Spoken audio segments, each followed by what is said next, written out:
Sejam bem-vindos a mais uma conversa focada em explorar ideias. Hoje, a gente mergulha em Gênesis capítulo 2. Isso aí. Saímos daquela visão mais ampla, cósmica, do capítulo 1, né? Uhum. E agora a gente entra numa cena mais íntima, eu diria. Exatamente. O foco muda bastante. A formação do ser humano, o jardim do Éden e, as bases do nosso propósito, dos relacionamentos. Sim, Nossa fonte é um comentário bem detalhado sobre esse texto bíblico. E a ideia aqui é tentar destrinchar as ideias centrais, né?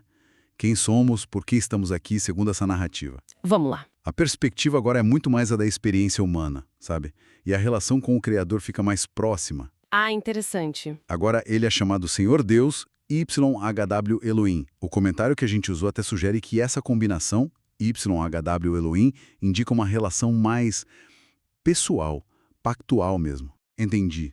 Diferente do Elohim mais geral do capítulo 1. Exato. Então vamos ver como essa narrativa descreve as nossas origens, o trabalho, a primeira comunidade. Beleza. O texto começa já meio que concluindo, né? Assim, pois, foram acabados os céus e a terra. Uhum. E logo depois fala que Deus descansou no sétimo dia. Esse descanso divino, como a gente entende isso? É diferente do nosso tipo de cansaço? Com certeza. A leitura que a gente fez aponta que não é um descanso por fadiga, sabe? É um descanso de Completude. completude, gostei disso. A obra criativa está finalizada. E esse ato, ele estabelece um padrão, né? A importância da pausa.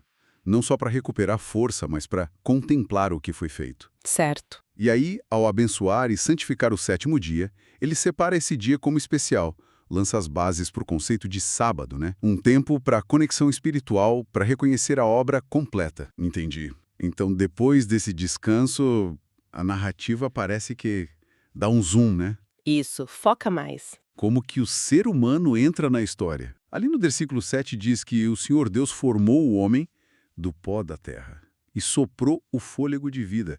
Nossa, essa imagem é muito forte. É fascinante, né? Essa dualidade, pó da terra. Isso lembra a nossa humildade, nossa ligação material com o planeta. Uhum. Mas aí vem o sopro de vida divino que confere dignidade, espírito, algo transcendente. Somos essa mistura, matéria e espírito. E Deus não cria a gente num vazio, né? De jeito nenhum. Ele planta o Éden. Um jardim preparado, um lugar de beleza, de provisão. E é interessante notar aquelas duas árvores no centro. A da vida e a do conhecimento do bem e do mal. Exatamente.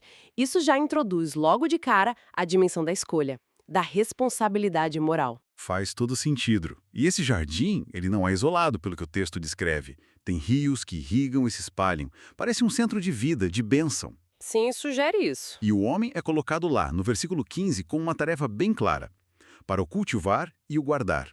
O que isso diz sobre o trabalho no plano original? Era para ser algo bom? É um ponto-chave, né? O comentário ressalta isso. O trabalho aqui não aparece como castigo, como fardo. Ah, É parte do propósito humano.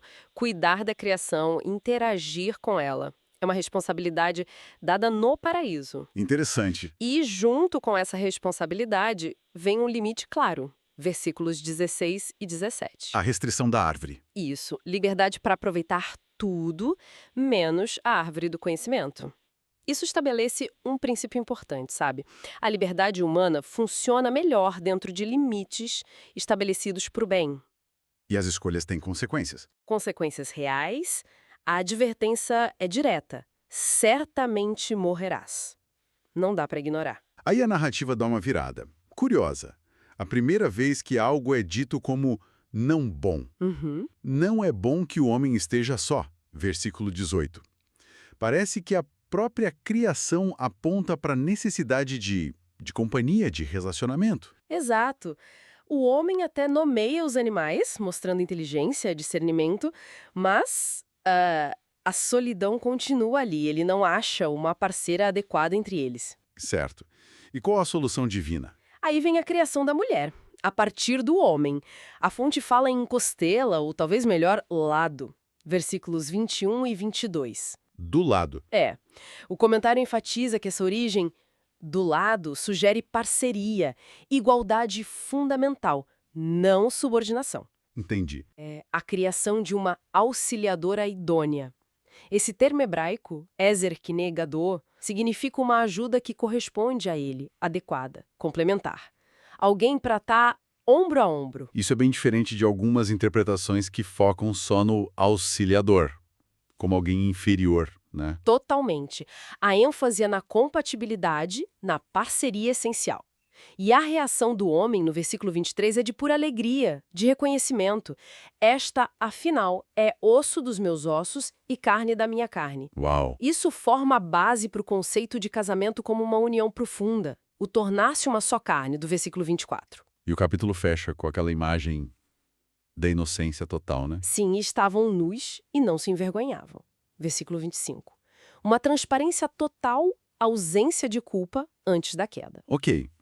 Então, se a gente for resumir as ideias principais que a gente tirou daqui, Gênesis 2 mostra um Deus mais próximo, Uhum. uma criação com propósito, claro, o trabalho e o descanso como coisas boas, parte do plano, Sim, bênçãos originais. o relacionamento como algo essencial para a gente e a liberdade que funciona dentro de limites saudáveis. Exato. E se a gente conecta isso tudo, né, surgem os princípios bem práticos para a vida.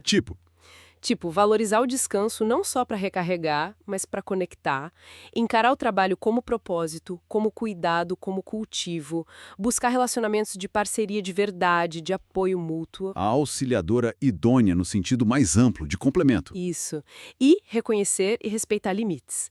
Viver inspirado por esse capítulo seria como tentar cultivar nossa própria porçãozinha do Éden no dia a dia, sabe? Gostei dessa ideia. Cultivar nossa porção do Éden. Exploramos hoje, então, essas narrativas de origem da humanidade, do propósito, dos relacionamentos em Gênesis 2. Realmente muitos elementos fundamentais aqui. E fica talvez uma provocação para a gente continuar pensando, né? Manda.